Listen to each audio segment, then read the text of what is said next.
La saga de Ferme Ragnarush 2022. L'année 2022 est une année que l'on se souviendra. C'est l'année où on a fait des découvertes, comme une pièce cachée, où on a récupéré un essaim, gagné des prix, mais c'est aussi l'été le plus difficile qu'on a vécu. À la sortie de l'hivernement en mai, nous avons découvert avec une grande joie que nous avions un taux de survie de 100% sur notre vingtaine de ruches, alors que la moyenne du Québec était de 51%, le pire taux de survie des 20 dernières années. Ça commençait bien l'année.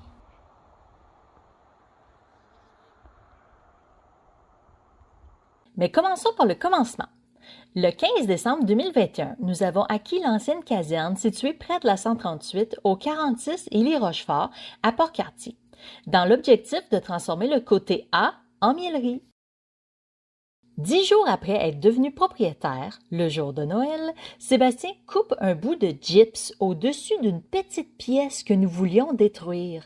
Cet espace semblait louche, car la toiture à l'extérieur restait à une hauteur constante de 20 pieds, alors qu'à l'intérieur, le plafond était de 11 pieds dans cette pièce.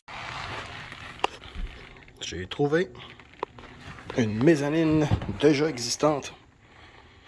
En plus, j'ai ouvert la porte sans faire exprès. Donc, il devait avoir un escalier ici en bas avant.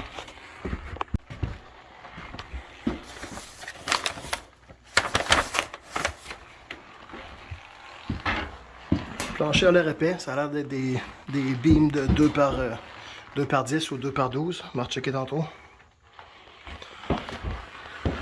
De la poussière, mais c'est quand même pas pire. Il n'y a pas de traces de moisissure pour l'instant. Ah! Ok, ça doit être le tuyau au-dessus de la salle de bain, ça.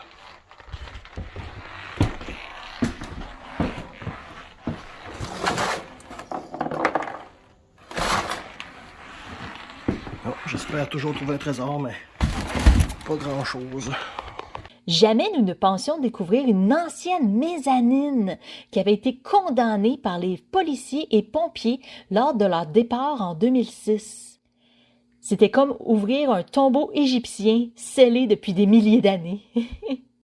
Après beaucoup de réflexions de la part de Sébastien sur la chaîne de production et beaucoup de mesures et de dessins de ma part, notre ingénieur spécialisé en miellerie avait déjà une bonne partie des plans nécessaires de fait. Il a ensuite fallu trouver notre entrepreneur général et les travaux ont enfin pu commencer. La plupart des pièces nécessitaient un drain. Alors, les premières étapes ont été la démolition de certains murs et la coupe du béton pour y mettre les nouveaux drains. Ensuite, les nouvelles divisions ont pu débuter. Sébastien, en tant que propriétaire bâtisseur, avait le droit de poser le revêtement en PVC dans les différentes pièces qui le demandaient. C'est un gros travail, surtout à faire seul. Sébastien allait souvent travailler au bâtiment après s'être occupé des ruches toute la journée ou avoir fait un chiffre de 12 heures à l'usine. Les rénovations ont avancé rapidement au printemps, au ralenti pendant l'été et ont été carrément arrêtées pendant l'automne. Les travaux sont toujours en cours au début 2023 à cause de tous ces délais et ralentissements. Nous aurions beaucoup aimé pouvoir vous accueillir en 2022, mais ça n'a pas été possible. Pas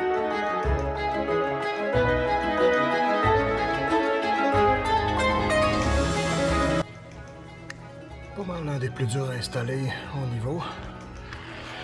Ouais, c'est rendu parfait.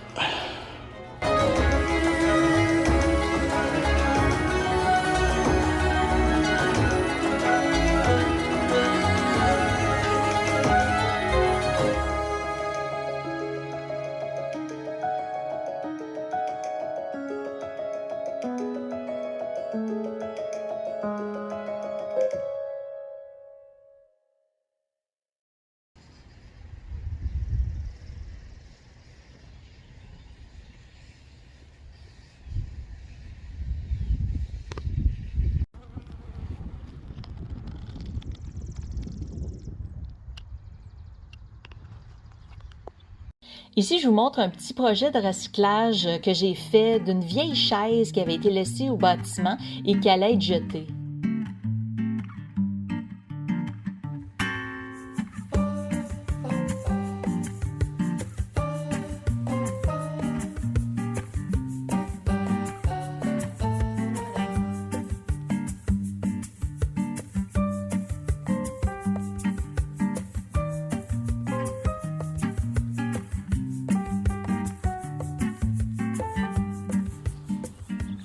On va vous présenter quelques-uns de nos ruchers de 2022. Le rucher de la Bleuetière.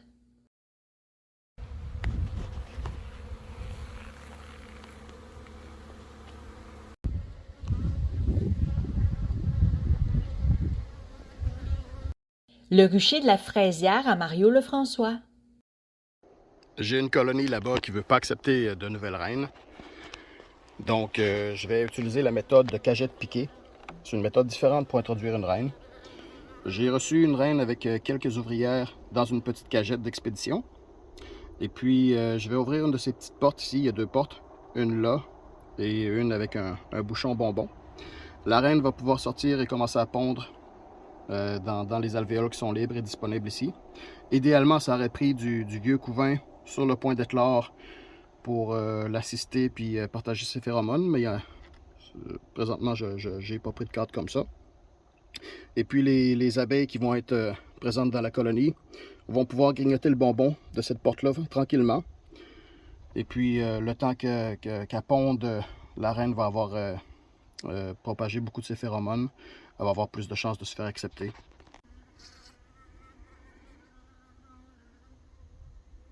Ah, est-ce qu'elle va commencer à pondre?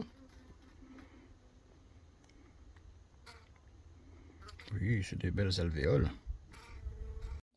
Notre rucher principal à Port-Cartier. Vous voulez voir à quoi ça ressemble une apicultrice au travail? Ça ressemble à ça. Bonjour apicultrice. Allô?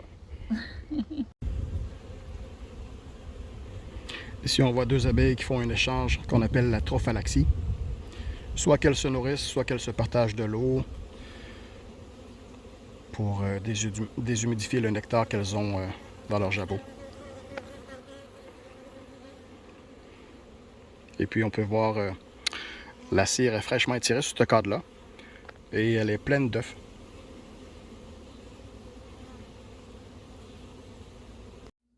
Et notre rucher expérimental à la grange du Père Jack. Ce dernier rucher, situé à Rivière-Pentecôte, en est un expérimental. Notre premier test pour y faire un rucher sans varroa en 2022 a échoué suite à un problème technique. Nous planifions réessayer en 2023. Le mois d'août de cet été a été le plus difficile des 3 dernières années en apiculture. Nous avions eu un petit peu de maladie au début juillet, de la loque européenne. C'est une maladie du couvain qu'on a possiblement attrapée en faisant de la pollinisation du bleuet. C'est une maladie qui est courante puis qui est normalement sans trop gros effets sur les colonies. Au début août, une disette florale a exacerbé les effets de la maladie. Nous devions transvaser les abeilles dans du matériel neuf et brûler ou désinfecter le vieux matériel, car cette bactérie peut rester de très nombreuses années dans le matériel si on ne fait rien. Nous avons perdu pas mal de matériel, presque toute notre production de miel d'automne, et nous avons dû fusionner plusieurs belles colonies ensemble parce qu'elles n'étaient plus assez fortes pour passer l'hiver à cause de la maladie.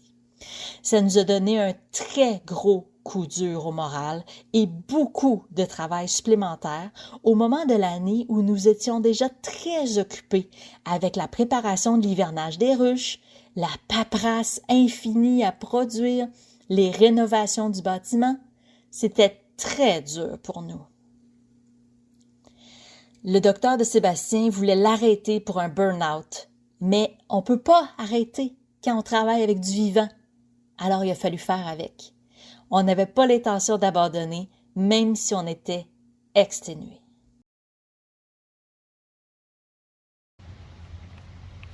Maintenant, il ne faut pas couper là, OK? Ça, c'est tout ça, cette pitié, OK? Ouais. Il n'y a pas de place que tu peux aller même.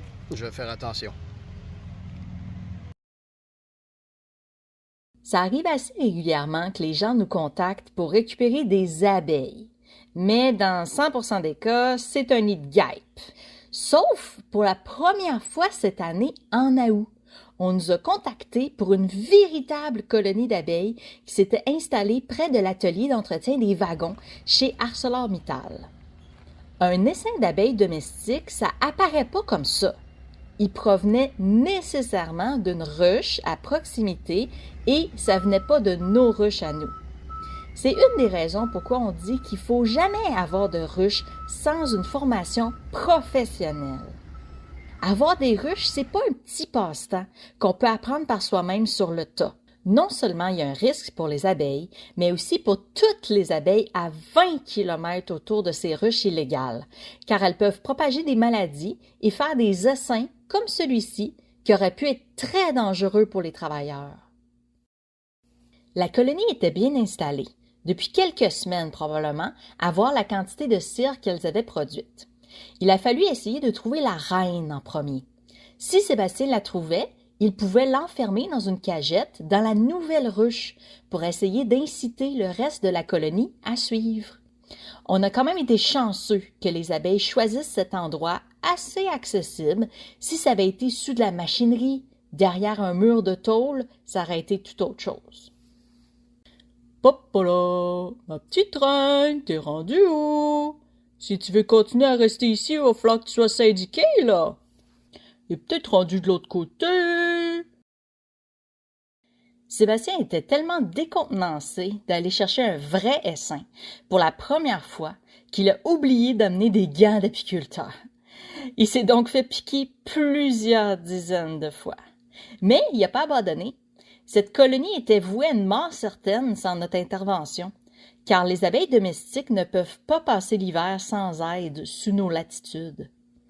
Au final, la colonie a été récupérée avec succès après plusieurs heures de travail. On a introduit une nouvelle reine et on espère que la colonie survivra à l'hiver. Ici, on voit un peu où on en est rendu avec notre petit verger de ronces arctiques à Rivière-Pentecôte. Cet été, nous avons planté à la volée du sarrasin comme engrais vert pour augmenter la matière organique dans le sol de notre terrain qui est très sablonneux.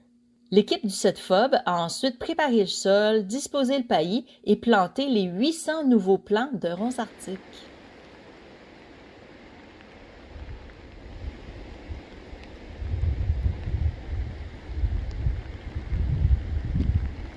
Nous faisons aussi régulièrement de la recherche et du développement de produits pour éventuellement les commercialiser, ou pas.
Sébastien Jean de la ferme Ragnaruche qui ont démarré l'an dernier et que j'invite pour nous dire quelques mots.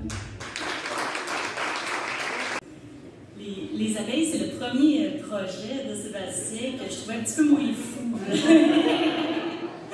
C'est le lot de tous les entrepreneurs, je pense, les défis, puis l'insécurité, l'anxiété, etc. Mais je pense que pour notre entreprise, ce qui nous aide vraiment beaucoup, c'est qu'on est deux. Donc, quand une personne a de l'insécurité ou a de la difficulté, bien, il y a toujours l'autre personne pour la soutenir. Puis je pense que c'est une des plus grandes richesses de notre entreprise.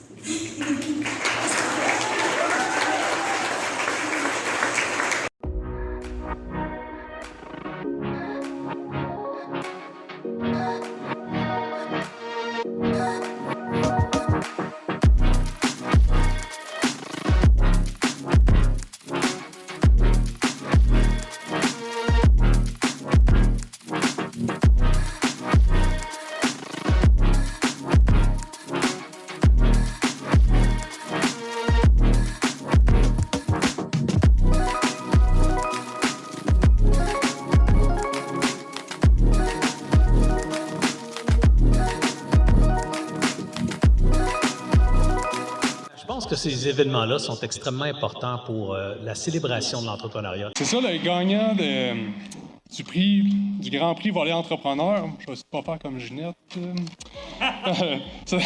Ça serait la ferme Ragnarush.